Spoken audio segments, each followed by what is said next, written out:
E aí, tudo bem? Você está no Tecnorama, a teoria dos heróis.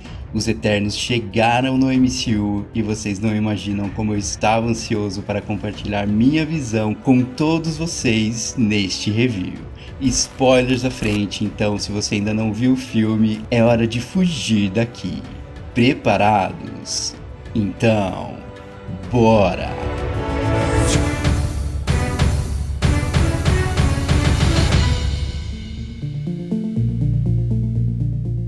Primeiro de tudo, calma. O Tecnorama é o canal que mais possui conteúdo diferenciado sobre Eternos e por isso vão surgir mais vídeos ao longo dessa semana. Este daqui é o review, depois chega o vídeo sobre os melhores personagens do filme e depois uma visão única do Tecnorama em relação a Arishem e como a sua última frase impacta o futuro do MCU. E claro, vai ter ele também, Tiamut, o Celestial Sonhador. Dito isso, vamos lá!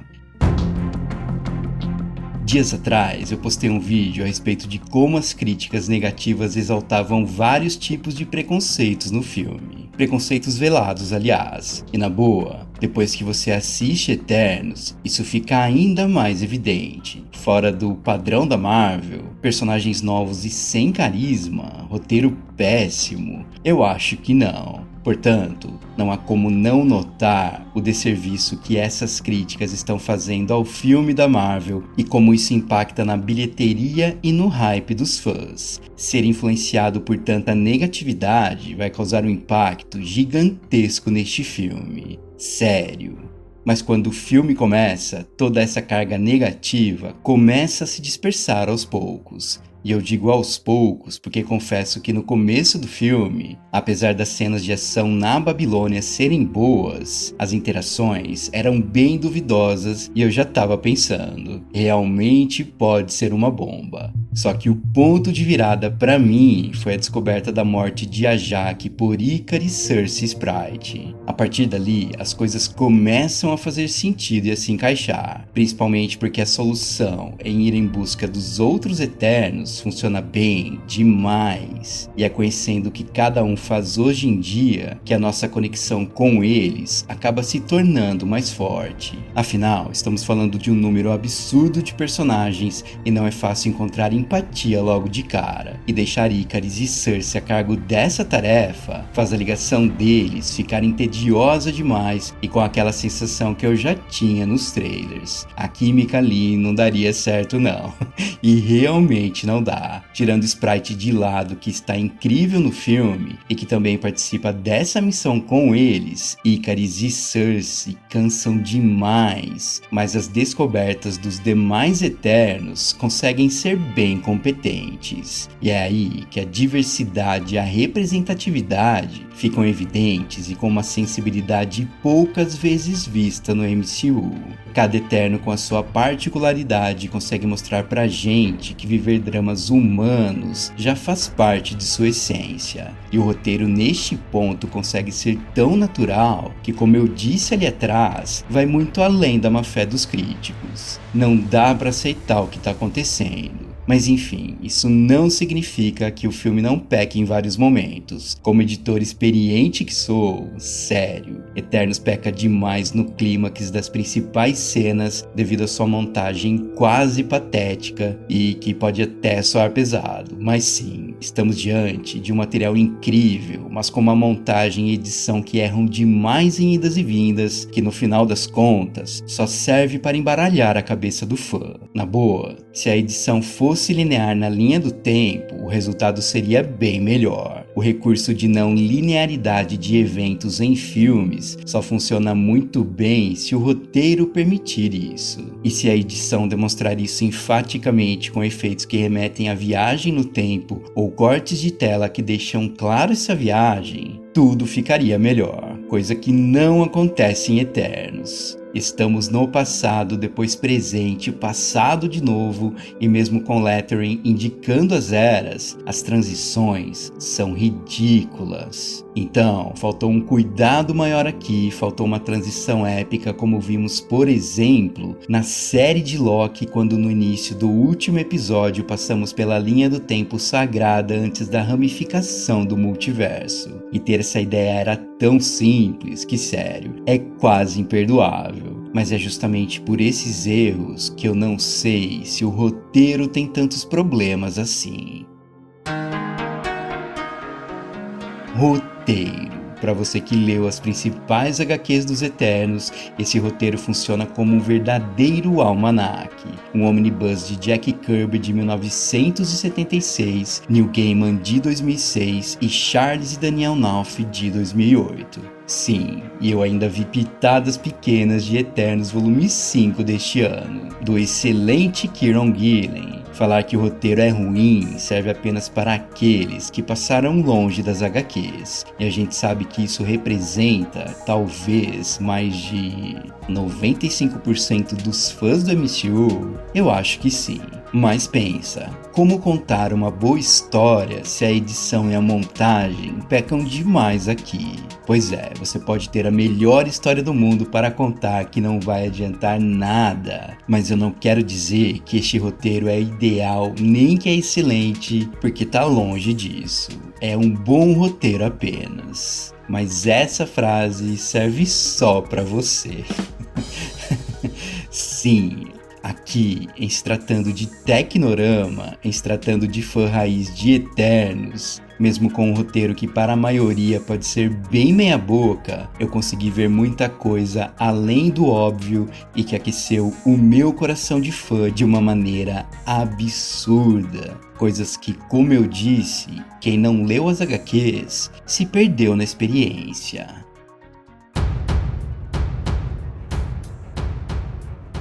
Experiência. Eternos é uma experiência não no sentido de experimento, mas no sentido de você conseguir ver traços das HQs impressas na tela de coisas que você nunca imaginava ver. E isso é excelente, isso é muito bom. Afinal, sabemos que reprisar arcos completos não é a intenção. Por isso, mudanças que podem ser radicais para você e para alguns acabaram me agradando demais neste filme. Usar o plot de 2008 como berço da criação dos Celestiais é algo até inacreditável para mim. Coragem da Marvel em inserir um contexto tão incrível dos quadrinhos que faz a criação de Ego em Guardiões da Galáxia Volume 2 ter ainda mais sentido. Se você não se lembrou disso, o Tecnorama tá aqui justamente para isso. E esta diferença de que no filme não temos a Horda para coletar as energias, já que elas são transferidas para o nascimento dos Celestiais e não para o Fulcro, é uma solução muito boa para conhecermos os planos dos deuses da Marvel. E eu concordo, se esse roteiro ainda mostrasse a Horda e o Fulcro, seria um nó na cabeça do fã que para um primeiro filme nem teria sentido. Mas esse ciclo sendo quebrado por Cersei e os demais no filme, nos leva diretamente a uma frase de Arishem que o fã mais atento com certeza ficou arrepiado. A Terra será julgada no futuro. E isso, você já pensou? Já pensou o que vai acontecer? Pois é, isso nos leva a uma hoste, o evento mais importante dos Celestiais nos quadrinhos. Por isso que eu digo que a Marvel foi corajosa demais em deixar essa ponta solta no futuro. Eu imaginava até que o filme mostraria hostes passadas, mas já que nenhum Eterno foi contra os Celestiais antes no MCU, isso acabou nunca acontecendo. Então esta novidade em relação aos Celestiais também é incrível para o filme. Já os Deviantes aparecem numa abordagem completamente nova por aqui. O problema foi dar um norte ao personagem Crow somente no final do filme. Como ameaça, ele poderia aparecer já logo no começo, já também com uma certa inteligência e não adquirindo através dos Eternos ao longo do filme. Eu entendi essa solução e até faz sentido. Mas pra mim, faltou aquela coisa raiz dos deviantes serem inteligentes mais do que os humanos e também o fator religioso deles. Eles adoravam Tiamut nas HQs. E claro, deixar de lado Lemúria como sua cidade submersa não dá pra perdoar. Por isso, já posso considerar Crow um desperdício de personagem que deveria ter sido bem mais aproveitado. A Marvel preferiu inverter os papéis aqui. Quem adora os Celestiais são os Eternos, neste caso, adoração por Arishem. Essa inversão proposital é uma crítica que a Marvel usa para falar sobre fanatismo religioso que acabou mudando o principal personagem de Eternos. Eu confesso que até agora não sei se gostei dessa mudança, mas eu concordo que se fosse com os deviantes essa adoração cega, o impacto seria bem menor como uma crítica. Com Ikaris, a mensagem é clara: fanatismo religioso também não é legal. Mas há outras mudanças que, por mais que tentassem, jamais conseguiriam me agradar. Cersei é uma delas. Falta alma, Cersei. Falta punch, falta pimenta, falta cor. Falta Cersei festeira dos quadrinhos, que era bem animada e que transformava as coisas por simples zoeira. Aquela que sorria aqui e ali e que não era uma Cersei tão depressiva que parece sofrer o tempo todo no filme. Não rolou, na boa. E isso torna o relacionamento dela com Ikaris muito frio pra mim. E eu diria até que meio blasé. Diferente dela com Danny Whitman, só que por mais competência de Kit Harington do que qualquer outra coisa. Aliás, Kit Harington acredita mais que é o Cavaleiro Negro do que Richard Madden acredita ser Ikaris. Este é o ponto.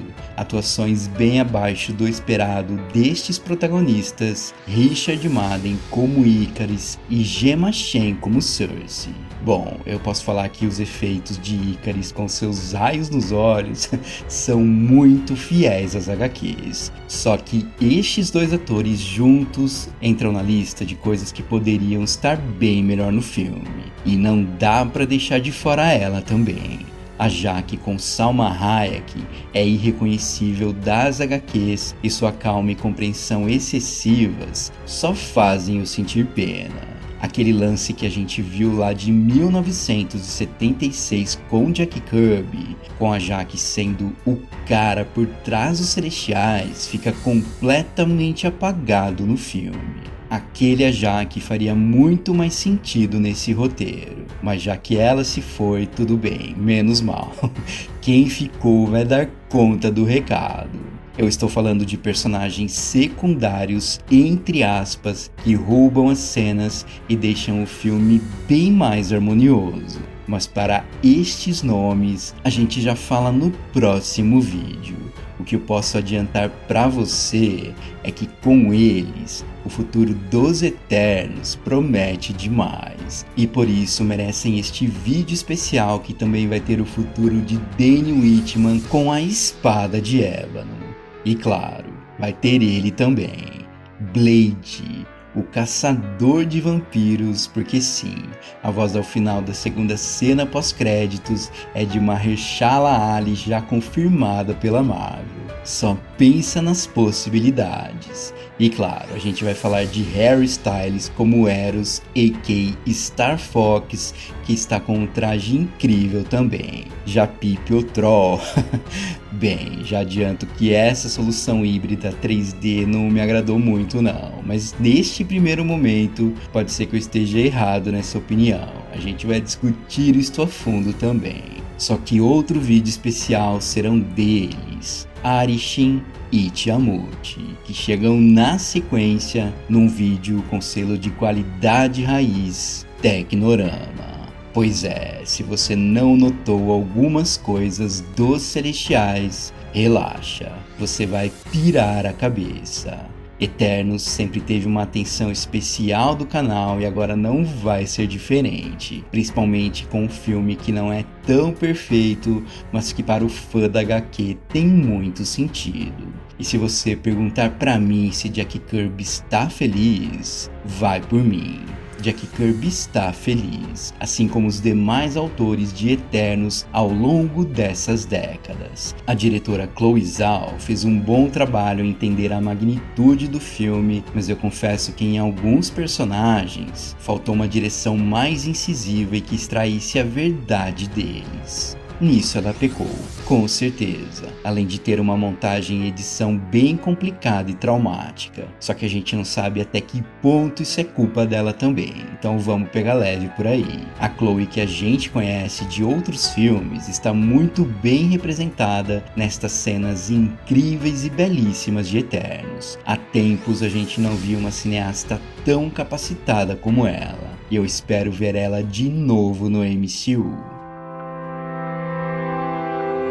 Longe da perfeição para a maioria, Eternos já tem um lugarzinho guardado na minha lista de filmes preferidos do MCU, justamente por ser talvez o filme mais quadrinhos da Marvel. Só que você só vai entender isso se você for lá atrás e ler todos os quadrinhos deles. Não adianta eu ficar falando pra você, porque você não vai entender. Claro, vou rever mais vezes no cinema, mas este sentimento só cresce a cada dia. Para quem leu as HQs, eu considero um presente, um baita presente com tantos detalhes que nem cabem neste review. E principalmente porque eu deixaria de fora vários desses momentos. Eu verei novamente mais umas 3 vezes no mínimo. Sério, pode me chamar de louco, não tem problema. Mas se você tá em dúvida sobre Eternos, relaxa. Não há uma mudança brusca na fórmula da Marvel até aqui. Mas tenha em mente que mesmo se tivesse, não seria para o lado ruim. A Marvel demonstra que sabe o que faz até mesmo quando a gente tem a impressão de que ela errou.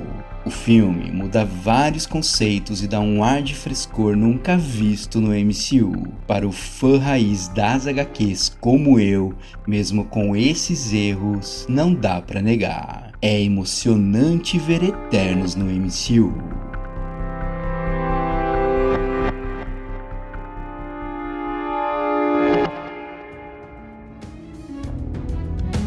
Bom, meus caros, é isso. Agora é com você. O que você achou do filme? Diga aí nos comentários pra gente discutir. E se você curte este conteúdo, tá na hora de você ajudar o Tecnorama a crescer. O link para o Apoia-se está na descrição do vídeo. Não deixe de dar aquela forcinha para este conteúdo que busca entender todas as nuances do MCU. Para quem já está dentro, o meu muito obrigado.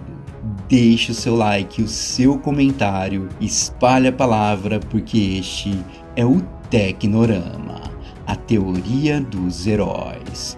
Eu fico por aqui, um abraço, até mais.